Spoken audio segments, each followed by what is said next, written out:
One fateful day, she was lying on the floor covered in blood, crying for help. Her son held his mom, crying for help, and he called the ambulance. Sit back as we share the story of Ndata. Ndata first married her first husband, who sadly died from cancer. They had a child together.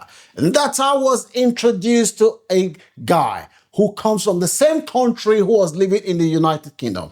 Bob is the guy's name. He has lived in the UK since 1995.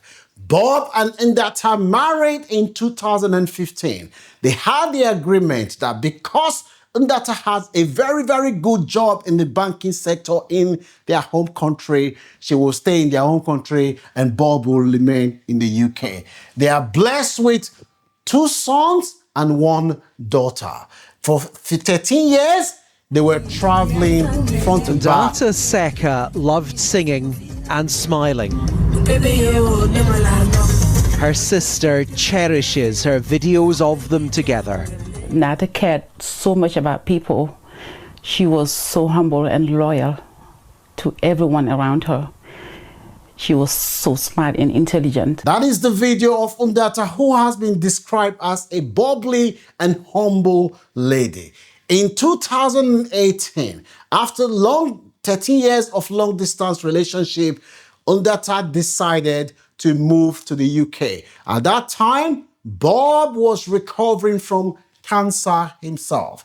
When Ndata moved to the UK in 2018, they settled in Scotland. She realized that the man that she thought she knew 13 years apart, when they were living together, they were like 2 complete strangers. They were arguing a lot.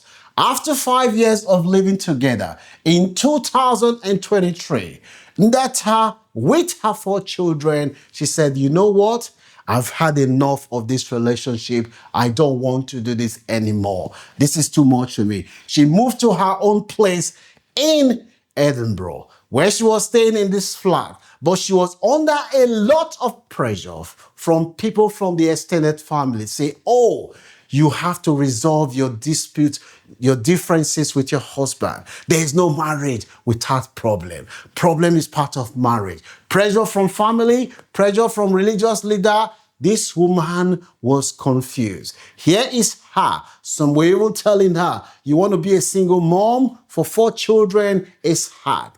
Due to the pressure that she was getting, she was listening to Bob. She initially said she doesn't want to speak to Bob again. One fateful day, being under pressure, she allowed Bob into her house. What she didn't know was that Bob had a plan. He came with 2 knives, and Ndata refused to leave when Ndata told him to leave. Remember, there were 4 children who were with their mom when Bob arrived. Neighbors heard Ndata saying, leave me alone, leave me alone, leave me alone. When Bob eventually did what no human being should ever do, he refused to leave and he stabbed his wife 22 times. And these children, they were there. Can you imagine the pain that these children experienced? The woman was crying loudly for help. By the time he stabbed her to the point where the woman was covered in blood, even Bob himself was soaked in blood when the police eventually arrived. Despite all the best effort to resuscitate Ndata, she was taken to the Royal Infirmary Hospital in Edinburgh, where she later died. Bob, in his defense, claimed that he never intended to kill his wife. He said the knife slipped out of his hand as if knife is a robot that can move himself. He was arrested and he also suffered serious injury from his hand. The court heard that Ndata was stabbed 22 times.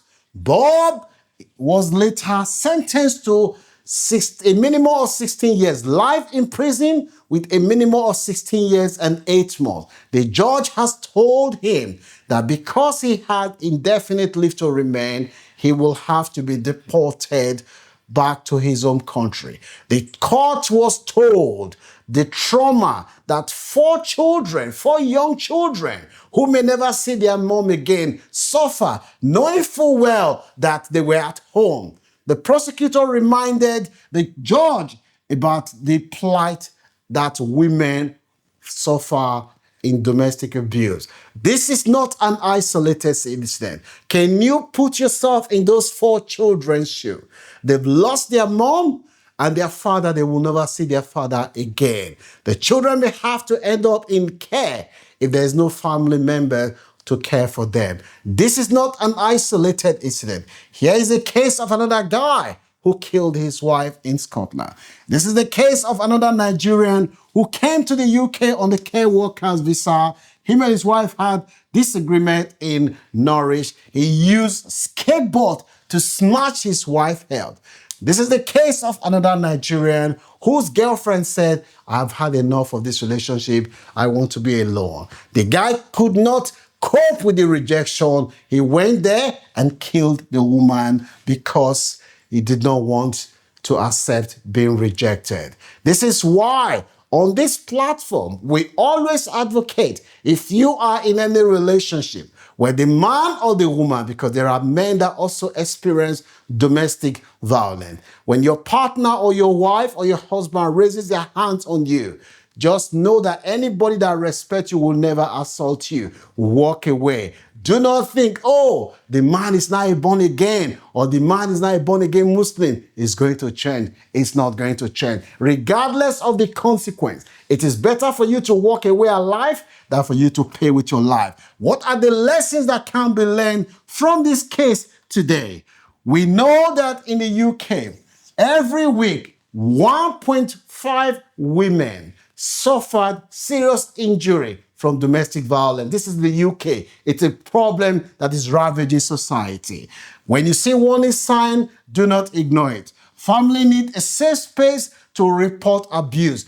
Religious leaders, community leaders, please stop putting people under pressure to be together. We want people to be together, but if it's going to result in punching and killing, please, everybody should go their separate way so that they can be alive to raise their children.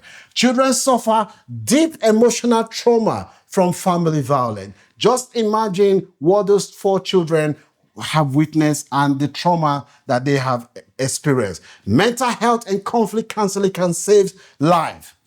Community and authority must quickly act in an emergency.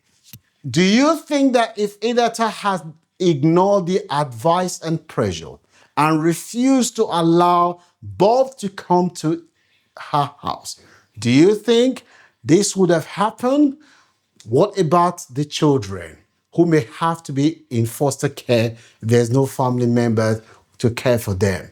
Let me know what your views are. The sad reality is that an innocent woman has been killed in her house, a place that is supposed to be a place of safety for her and her children.